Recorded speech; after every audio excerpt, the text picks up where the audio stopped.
जादुई टीवी। सुनो, तुम्हारे बाबूजी तो कब के गुजर गए। अब उनका जो सामान है वो पड़े पड़े कबाड़ा हो रहा है। बेच ही दो, कुछ पैसे आ जाएंगी। बात तो सही है, अगले संडे फुर्सत में यही करेंगे। अगले संडे रोहित सारा सामान कबाड़ी को घर बुला के दे देता है। तभी उसकी नजर बाबूजी की पुरानी टीवी पर जाती है, जो इतने सालों तक कूड़े में पड़ी थी, फिर भी चमचमा रही थी। टीवी तो देखो, जैसे एकदम नई हो। हाँ, बाबूजी को टीवी देखना बहुत पसंद था। उनका सपना था कि वो टीवी पे आए। एक बार मौका भी था जब वो अपने गांव के गाने सुनाने किसी चैनल पर जाने वाले थे, पर मैं और मेरा भाई लड़ पड़े और बाबूजी को घर पर ही रुकना पड़ा। चला के देखे क्या? हाँ, क्यों नहीं, देख लेते हैं, शायद ही चले।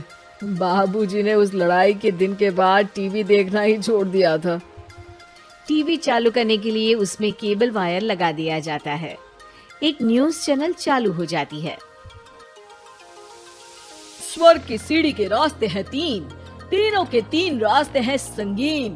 पहला रास्ता है सांप की बीन, दूसरा रास्ता घर में बिछा कालीन, तीसरा रास्ता कलकत्ता से चीन। ये क्या बकवास खबर है, कुछ अच्छा लगा दो। अरे आप बोलो तो सही, कोई अच्छी खबर सुना देता हूँ, मेरा तो काम ही खबर देना है। अरे बाप रे, टीवी बात कर रही है। हाँ, ये न्यूज वाला मुझसे।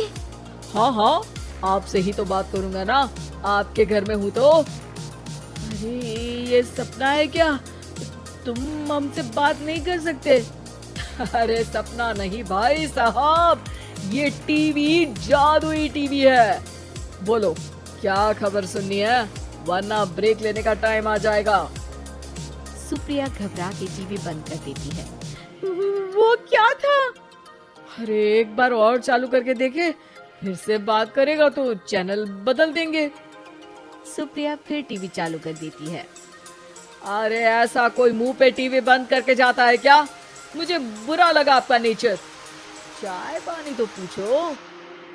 सुप्रिया टीवी के बटन से चैनल बदल देती है। अब टीवी पर एक फिल्म चल रही है। अरे ये तो सूर्यवंशम है ना? हाँ, और ये ठाकुर को जहर की खीर दे दी और उसको पता भी नहीं है। ए भाई, खीर मत पीना, उसमें जहर है, मत पीना। ठीक है महाशय, जैसा आप कहें। हाँ। अरे आपकी बात मान ली, पूरी पिक्चर ही अब तो बदल जाएगी। मतलब ये सच में जादुई टीवी है? तभी वहाँ कबाड़ी आ जाता है। भैया, टीवी के 150 रुपए दूंगा, चलेगा? अरे 1.5 करोड़ में भी ना दे तुमको ये टीवी हम। अरे 1.5 करोड़ खरीदने को होते तो तुम्हारे घर में ये पानी चाय नहीं पीता, अंबानी या टाटा के घर बैठा कोल्ड कॉफी पीता। रोहित कबाड़ी का हिसाब करके उसे वहाँ से चलता करता है और अपने भाई शशिकांत को फोन लगा के बुलाता है। शशि थोड़ी ही देर में वहाँ पहुँच जाता है। क्या हो गया भैया? अरे बाबूजी का टीवी याद है? हाँ, जिसमें घुसे रहते थे हमेशा वो, और अपने को कुछ नहीं देखने देते थे। अरे वो अब जादुई टीवी बन गया है। भैया, आपकी बकवास करने की आदत अब तक नहीं गई। अरे आपके घर में बच्चे हैं, अब तो बड़ों जैसी बात करो। रोहित जाके टीवी चालू कर देता है। टीवी पर एक जादू का शो हो रहा है जिसमें एक जादूगर है। अब मैं अपनी टोपी में से कबूतर निकालूंगा। श्रिंग ब्रिंग शरिंग बम फपा फुफी फुफा पाउ। टीवी से कबूतर निकलता है और शशिकांत के सर पर आकर बैठ जाता है। भैया, ये क्या हो रहा है? भैया इसे उड़ाओ। ए कबूतर, जा कबूतर, चल निकल। अब मैं टोपी में से सांप सुनते ही शशिकांत कांप जाता है और भाग के टीवी बंद कर देता है। भैया, सॉरी भैया, मैं समझ गया ये सच में जादुई टीवी है, पर एक बार और ट्राई करते हैं। पर भाभी कोई दूसरा चैनल लगाओ जिसमें डर ना लगे। सुप्रिया टीवी चला देती है और न्यूज लगा देती है। अरे कितने दिनों बाद मुझे याद आया, बताइए क्या खबर सुनाओ। और ये नया आदमी कौन है? ये मेरा भाई है शशिकांत। ओह यस, वही है ना जिससे तुम लड़ लिए थे किसी बात पे और तुम्हारे बुढ़ाओ पिताजी गुस्सा हो गए थे और टीवी को संन्यास दे दिया था। हैं? तुमको कैसे पता ये सब? इस टीवी में रहने वाले आदमी से लेकर कबूतर तक को तुम्हारे बाबूजी और तुम्हारी बातें पता है, इसलिए तो ये जादुई टीवी है। ये टीवी क्या कर सकती है वैसे? तुम जो मांगो दे सकती है, कहानी बदल सकते हो, खबर बदल सकते हो, कोई चीज मांग सकते हो। अरे भैया, ये टीवी मैं लेके जा रहा हूँ। बाबूजी का लाडला तो मैं ही था ना। अरे ऐसे कैसे? मैं बड़ा बेटा था, अब तक मेरे घर में टीवी थी ना। अब तक कहाँ गए थे पिताजी के लाडले? तुम्हारी गलती का एहसास भी है। अरे भैया ज्यादा ना बोलो वरना भूल गए आपके दांत तोड़ दिए थे मैंने उस लड़ाई में।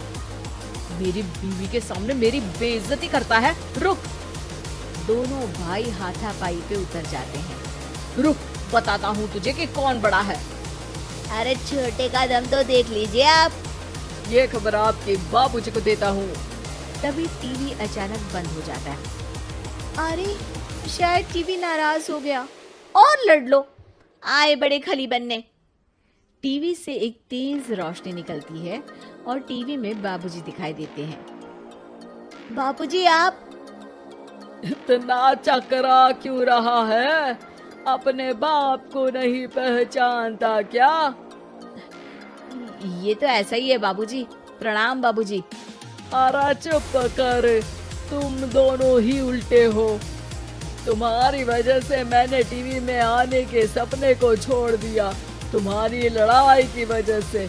और तो और, जितना मैं अपनी बीवी को नहीं देखता था उतना टीवी को देखता था, वो भी छोड़ दिया तुम दोनों की लड़ाई की वजह से। और अब मरने के बाद जब मैंने टीवी को जादुई टीवी बना दिया तो भी तुम इसका फल लेने की जगह लड़ रहे हो। अरे तुम तो लायक ही नहीं हो। अब तुमको बाबा जी का ठुल्लू भी नहीं मिलेगा। बाबूजी चले जाते हैं। टीवी बंद हो जाता है। रोहित और शशिकांत गिड़गिड़ा के टीवी के सामने हाथ जोड़ के बाबूजी को बुलाते हैं, पर टीवी सिर्फ धुआं निकालता रहता है।